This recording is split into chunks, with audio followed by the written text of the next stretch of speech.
Well, hey guys, hello and welcome to Niti Shiksha and this is Mihir Thakur and welcome back to the series of our modern history of India.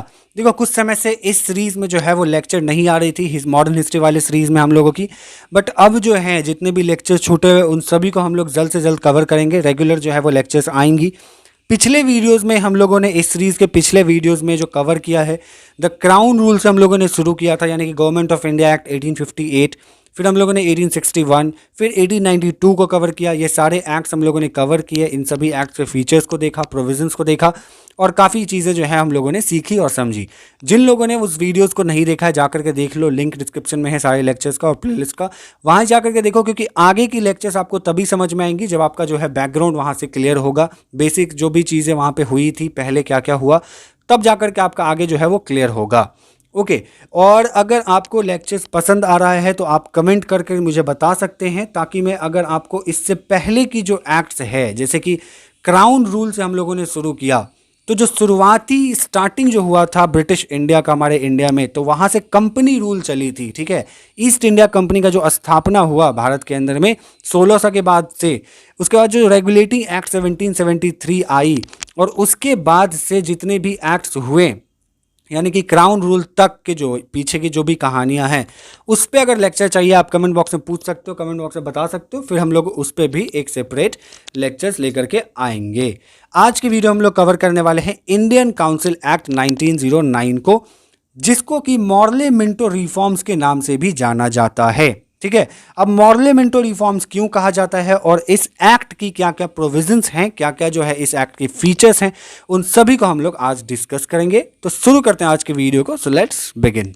लेकिन उससे पहले अगर आप लोग channel पे नए हो तो चैनल को सब्सक्राइब करना बिल्कुल भूलना, साथ ही साथ बेल आइकन को प्रेस कर लो, क्योंकि ऐसी लेक्चर्स हम लोग रेगुलर लेकर के आते रहते हैं जो कि आपके एग्जाम पॉइंट ऑफ व्यू के लिए काफ़ी ज़्यादा इंपॉर्टेंट होती है।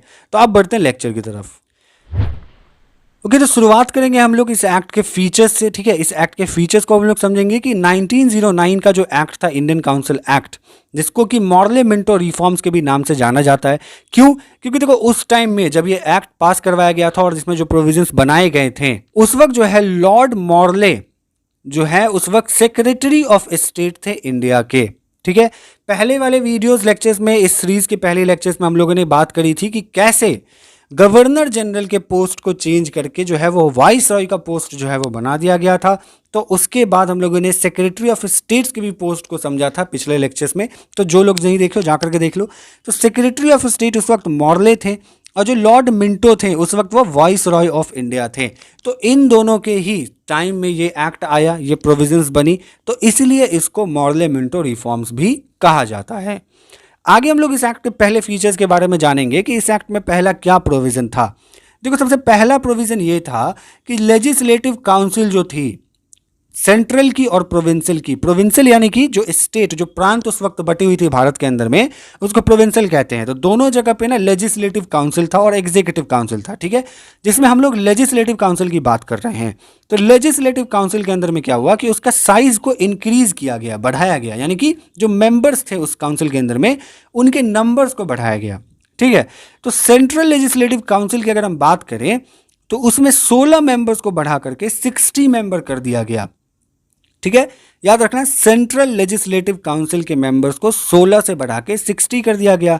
और जो प्रोविंशियल लेजिस्लेटिव काउंसिल थी उसमें कोई यूनिफॉर्म सीट नहीं थी हर एक प्रोविंशियल में। ठीक है, अलग अलग जो है प्रोविंशियल में अलग अलग सीट्स थी, लेकिन वहां पे भी उनको बढ़ा दिया गया। मान के चलो कि अगर हम बात करते हैं बंगाल प्रांत की, ठीक है, और बिहार प्रांत की या उड़ीसा प्रांत की, उस वक्त जो भी मद्रास प्रांत की बात कर लो। ठीक है, बंगाल और मद्रास की बात कर लेते हैं।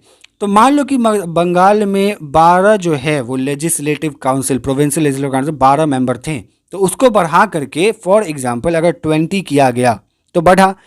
मद्रास में मान के चलते हैं कि अगर वहाँ पे 10 थी तो उसको बढ़ा करके 15 कर दिया गया।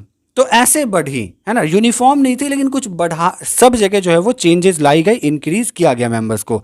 ओके, दूसरा जो प्रोविजन था इसके अंदर में, इस एक्ट के अंदर में, ये था कि सेंट्रल लेजिस्लेटिव काउंसिल के अंदर में जो भी मेजॉरिटी थी ऑफिशियल मेंबर्स की उसको रिटेन रखा गया। ठीक है, उसको बरकरार रखा गया। लेकिन प्रोविंशियल लेजिस्लेटिव काउंसिल की अगर हम बात करें तो वहां पे नॉन ऑफिशियल मेजॉरिटी जो है वो अलाउ कर दी गई थी, तो non official majority provincial legislative council में देखने को मिल रहे थे, बढ़ रहे थे वहाँ पे, लेकिन सेंट्रल लेजिस्लेटिव काउंसिल में नॉन ऑफिशियल मेजोरिटी नहीं देखने को मिल रही थी। ठीक है, वहाँ पे ऑफिशियल मेजोरिटी जो थी उसको ही रिटेन रखा गया था।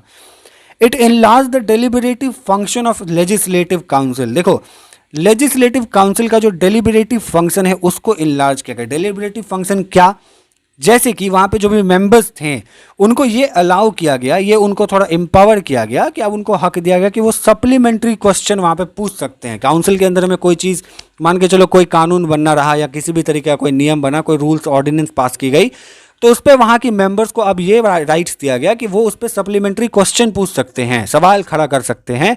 और दूसरा ये चीज़ दिया गया कि जो बजट रिलीज की जाती थी उस पे जो मेंबर्स हैं वो रिजोल्यूशन जो है वो पास करवा सकते थे बजट के ऊपर में, और बजट पे भी जो है वो सवाल जवाब कर सकते थे।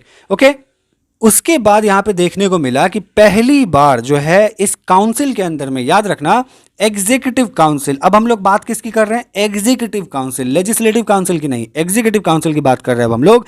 इसमें क्या किया गया कि पहली बार किसी इंडिया के एसोसिएशंस, मतलब इंडियंस के एसोसिएशंस को लाया गया, इंडियंस के वहाँ पे जो कंपनी को दिया गया कि अब इंडियंस भी जो हैं वॉइस रॉय और गवर्नर्स के एग्जीक्यूटिव काउंसिल को जो है वहाँ पे जाकर के उसके मेंबर्स बन सकते हैं, उनको बनाया जाएगा। गवर्नर्स कौन, याद रखना कि गवर्नर जनरल अलग थे और गवर्नर अलग थे। ठीक है, गवर्नर जनरल को बना करके वॉइस रॉय बना दिया गया हटा करके, और गवर्नर जो है वो थे कहाँ पे, प्रोविंशियल के अंदर में जितने भी गवर्नर्स थे उसको हम गवर्नर्स की बात, उन गवर्नर्स की बात यहाँ पे कर रहे हैं। ठीक है, तो यहाँ पे गवर्नर भी होते थे और लेफ्टिनेंट गवर्नर्स भी होते थे।